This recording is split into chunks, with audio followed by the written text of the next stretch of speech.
You're listening to AI Prism from Seoul Economic Daily.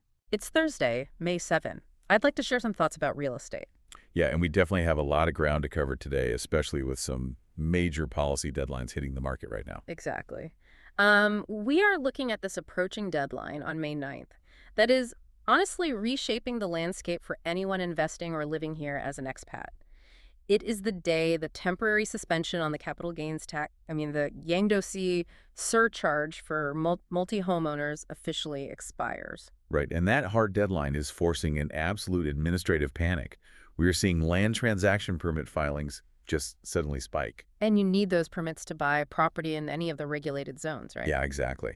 They literally doubled to 919 filings just on May 4th as buyers and sellers rush to finalize deals before the clock runs out. It is like a regulatory game of musical chairs. The looming deadline is forcing these multi-homeowners to try and sell all at once.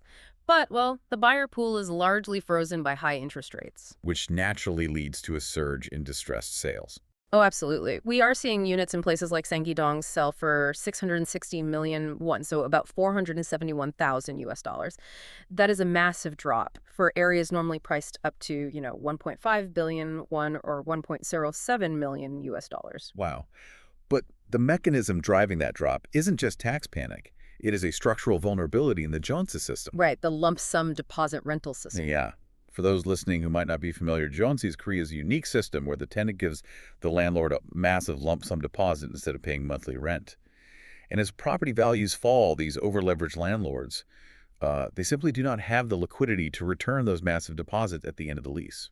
Which creates a vicious domino effect. If the landlord cannot pay the tenant back, the tenant is just financially stranded. I read we are now looking at over 38,000 officially recognized fraud victims. 38,503 to be precise. The systemic stress is so severe that the state is actually having to step in as a buyer of last resort.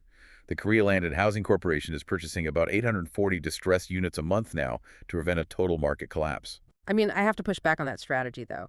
Buying 840 units a month feels like a drop in the ocean compared to nearly 40,000 victims. Is this an actual solution or just a psychological band-aid? Well, it is primarily a shock absorber.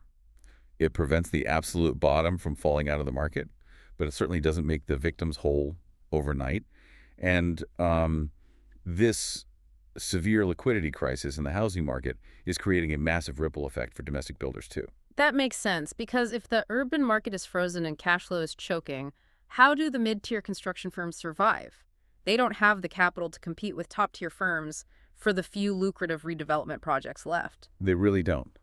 Their domestic orders have basically been halved from 34.2 trillion won, that is 24.4 billion US dollars, down to 15.7 trillion won, or 11.2 billion US dollars. Wow, so their cash flow is just physically preventing them from financing standard residential projects. Exactly. So they are forced to pivot entirely just to maintain operational liquidity. They are completely abandoning the traditional urban playbook. Right? Like Woomi construction pivoting to demographic niches. They are breaking ground on a 725-unit senior housing project in Guri-Galme to serve the aging population. Yeah, and meanwhile, you have bando construction leaving the domestic squeeze behind entirely and targeting the U.S. residential market. Which is fascinating because while they flee restrictive urban markets, the government is simultaneously tightening the screws on rural land, too. You're talking about the new 58.8 billion won or 42 million US dollar crackdown on farmland speculation. Yes.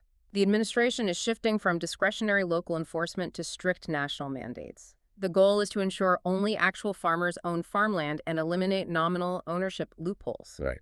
There's even a proposal from President Lee Jae-myung for forced government purchases of non-compliant land. But doesn't that set a concerning precedent for property rights? We are not taking sides here, but objectively, if the state can force a sale based on land use classifications, that completely changes the risk calculus for rural investors. Oh, it absolutely shifts the risk.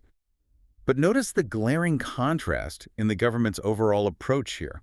While they're tightly locking down rural land ownership, they are actively fast-tracking urban approvals to artificially stimulate supply. Oh, like how the city just approved the Myeongdong Speed Integrated Plan. Exactly. That is the fast-track mechanism that bypasses standard sluggish redevelopment red tape, right? Yes. It just wiped out a 50-year building restriction in Myeongdong to allow for 525 new units. The underlying policy logic is strictly penalizing speculative rural holding while heavily incentivizing dense urban building. It is a massive tug-of-war between government intervention and market forces. But it leaves you wondering if the state has to forcefully buy up rural farmland to stop speculation while simultaneously buying up distressed Jeonse units to save the rental market. Well, at what point does the government become the nation's biggest accidental landlord? That is a very real question to keep an eye on for the next cycle. That's today's AI Prism, Real Estate. This episode was produced with AI assistance based on Seoul Economic Daily reporting and reviewed by a human editor. AI Prism is a Juan I.F. Ori award-winning series. We'll be back tomorrow. You've been listening to AI Prism from Seoul Economic Daily.